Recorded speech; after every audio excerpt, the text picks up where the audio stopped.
সবাইকে জয় যিশু। আমি আপনাদের প্রত্যেককে হৃদয় দিয়ে স্বাগত জানাচ্ছি আমার এই চ্যানেল জীবন্ত ঈশ্বরের মণ্ডলীতে।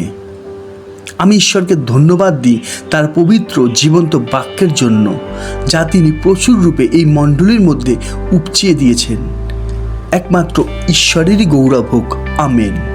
একটা কথা আমি আপনাদের জানাতে চাই, কেননা এই বিষয়টা অনেকে জানে, আবার অনেকের কাছেই অজানা আছে। বিষয়টা হলো, আমি যেমন সোম থেকে শনিবার পর্যন্ত ঈশ্বরের বাক্য প্রচার করি ও শিক্ষা দিই, আর প্রতি রবিবার আমি প্রার্থনা করি, আর প্রতিদিন আমার ভিডিও সকাল 10টার সময় আপনাদের কাছে পৌঁছে যায়, ঠিক তেমনি আমি শর্ট ভিডিও তৈরি করি, যা 1 থেকে 2 মিনিটের হয়ে থাকে, যার দ্বারাও আমি ঈশ্বরের বাক্যের শিক্ষা দিয়ে থাকি। তাই আমি চাই যেন আপনারা প্রতিদিন যেমন সকালে এই বড় ভিডিওর মাধ্যমে ঈশ্বরের বাক্যের শিক্ষা গ্রহণ করছেন, ঠিক তেমনিভাবেও শর্ট ভিডিওগুলো আপনারা প্রতিদিন দেখুন, যার দ্বারা আপনারা অবশ্যই বিশ্বাসে বলবান হবেন। যেমন আমার এই চ্যানেলে প্রতিদিন সকাল 10টায় বড় ভিডিও আসে, ঠিক তেমনিভাবে প্রতিদিন সন্ধ্যে 7টায় শর্ট ভিডিও আসে। তাই আপনারা প্রত্যেকেই দেখুন, জানুন ও শিখুন, আর অন্যদেরকেও দেখার ও শেখার সুযোগ করে দিন। ঈশ্বর আপনাদের প্রত্যেককে তার রাজ্যের কাজ করা শক্তি ও বুদ্ধি দিন, আমেন। আমি ঈশ্বরকে ধন্যবাদ দিই আগের দিনের প্রার্থনা সবার জন্য, কেননা আমি বিশ্বাস করি আগের দিন আমি যাদের যাদের জন্য প্রার্থনা করেছিলাম, যারা যারা বিশ্বাস করে প্রার্থনাগুলো নিজেদের জীবনে গ্রহণ করে নিয়েছিলেন, তারা অবশ্যই ঈশ্বরের মহিমা দেখবেন। তাই হোক, আমেন। একমাত্র ঈশ্বরেরই গৌরব হোক, আমেন। আসুন আমরা প্রার্থনা করে আজকের অনুষ্ঠান শুরু করি। প্রভু, তোমায় ধন্যবাদ দিই, কেননা ধন্যবাদ গৌরব পাওয়ার একমাত্র যোগ্য ঈশ্বর তুমি।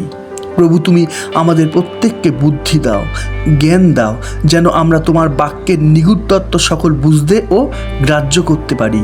তুমি আমাদের এই হৃদয়গুলোকে পরিবর্তন করো, যেন আমরা প্রত্যেকে এই হৃদয় তোমার জীবন্ত বাক্যগুলো রাখতে পারি ও ধৈর্য সহকারে পালন করতে পারি। এই প্রার্থনা আমি জীবিত ঈশ্বর প্রভু যীশু খ্রিস্টের নামে চাইলাম, আমেন, হালেলুইয়া। আজকের বিষয় মনের জোর। আমি আবারও বলছি, আজকের বিষয় মনের জোর। দেখুন, আজকের বিষয়টা আমাদের খুব ভালো করে বুঝতে হবে, কেননা আজকের বিষয়টা খুবই গুরুত্বপূর্ণ। মন অর্থাৎ হৃদয়, হৃদয় অর্থাৎ ঈশ্বরের মন্দির।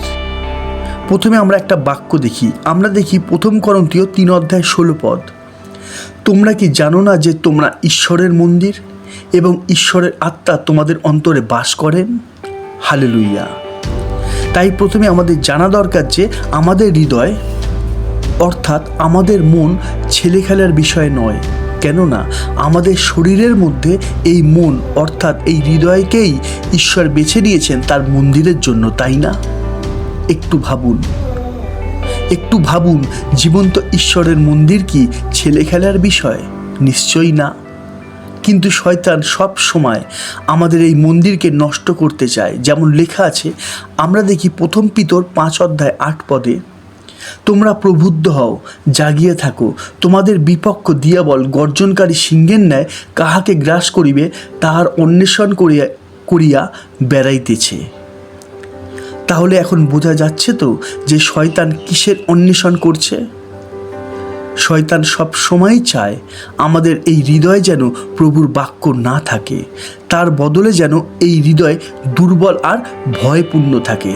আমি আবারও বলছি, শয়তান সব সময়ই চায় আমাদের এই হৃদয় যেন প্রভুর বাক্য না থাকে, তার বদলে যেন এই হৃদয় দুর্বল আর ভয়পূর্ণ হয়ে থাকে। কেননা আমি আগেও বলেছিলাম যে বিশ্বাসের বিপরীত ভয়। ঈশ্বর চান যেন আমাদের মনে বিশ্বাসে পূর্ণ হয়, আর শয়তান চায় যেন আমাদের মন ভয়পূর্ণ হয়। তাই তো প্রভু যীশু বলেছিলেন, আমরা দেখি যোহন 14:1, তোমাদের হৃদয় উদ্বিগ্ন না হোক, ঈশ্বরে বিশ্বাস করো, আমাতেও বিশ্বাস করো। অর্থাৎ প্রভুর কথা বিশ্বাস করো, কিন্তু ভয় করো না। আমাদের মাথায় রাখতে হবে যে আমাদের এই মনে যেন ভয় না থাকে, কিন্তু যেন আমাদের মনের জোর থাকে।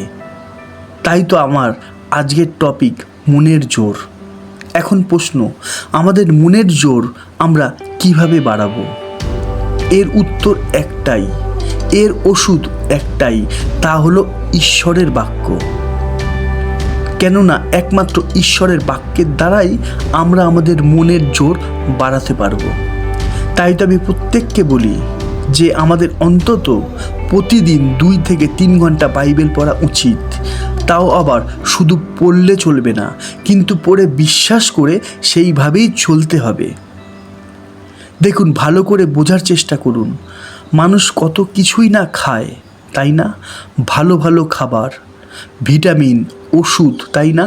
আর আমরা জানি যে এই সব জিনিস আমাদের শরীরে প্রবেশ করলে অবশ্যই আমাদের উপকার হয়। তাহলে আরও কত বেশি করে উন্নতি হবে যদি আমরা ঈশ্বরের জীবন্ত বাণী অর্থাৎ জীবন খাদ্য গ্রহণ করি, তাই না? একটু ভেবে দেখুন, কথাগুলোকে হালকাভাবে উড়িয়ে দেবেন না, কেননা ঈশ্বরের বাক্য জীবন্ত কার্যসাধক। তাই আজ আমি মনের জোর বাড়াবার জন্য ঈশ্বরের কিছু বাণী দেখাবো, যে বাক্যগুলো পড়ে যদি কেউ তার সঠিক অর্থ বুঝতে পারে ও বিশ্বাস করে ধৈর্য সহকারে পালন করতে পারে, তাহলে অবশ্যই তার মনের জোর বাড়বেই। কিন্তু এখানে একটা কথা মাথায় রাখুন, যদি কেউ শরীরচর্চা বা ব্যায়াম করতে শুরু করে অথবা যদি কেউ জিমে যাওয়া শুরু করে, তাহলে সে কিন্তু কখনোই একদিনে তার রেজাল্ট পায় না, তাই না? কিন্তু তাকে ধৈর্য ধরতে হবে ও প্রতিদিন বিষয়গুলোকে মানতে হবে। ঠিক সেইভাবেই আমাদেরও এই পথে ধৈর্য ধরতেও কষ্ট করতে হবে, তাহলে অবশ্যই আমাদেরও মনের জোর বৃদ্ধি পাবে। হালেলুইয়া। মনের জোর বাড়াবার জন্য আমি প্রথমে একটা বাক্য দেখাই। আমরা দেখি মথি 28 অধ্যায় 20 পদ। দেখো, আমি যুগান্ত পর্যন্ত প্রতিদিন তোমাদের সঙ্গে সঙ্গে আছি। আমি আবারও পড়ছি, দেখো, আমি যুগান্ত পর্যন্ত প্রতিদিন তোমাদের সঙ্গে সঙ্গে আছি। দেখুন বাক্য কি বলছে। ঈশ্বরের বাক্য পড়ে কিছুক্ষণ পর ভুলে গেলে চলবে না, কিন্তু সদা সর্বদাই আমাদের হৃদয়ে রাখতে হবে। কেননা যদি আমরা ঈশ্বরের বাক্য আমাদের হৃদয়ে রাখি, তবে আমাদের এই হৃদয়ের মধ্যে ভয়ের আর কোনো স্থান হবে না। হালেলুইয়া। আমরা দেখি 1 যোহন 4 অধ্যায় 18 পদ। প্রেমে ভয় নাই, বরং সিদ্ধ প্রেম ভয়কে বাহির করিয়ে দেয়, কেননা ভয় দণ্ডযুক্ত, আর যে ভয় করে সে প্রেমে সিদ্ধ হয় নাই। আমি আবারও পড়ছি, বিষয়টার উপর জোর দিন। প্রেমে ভয় নাই, বরং সিদ্ধ প্রেম ভয়কে বাহির করিয়া দেয়।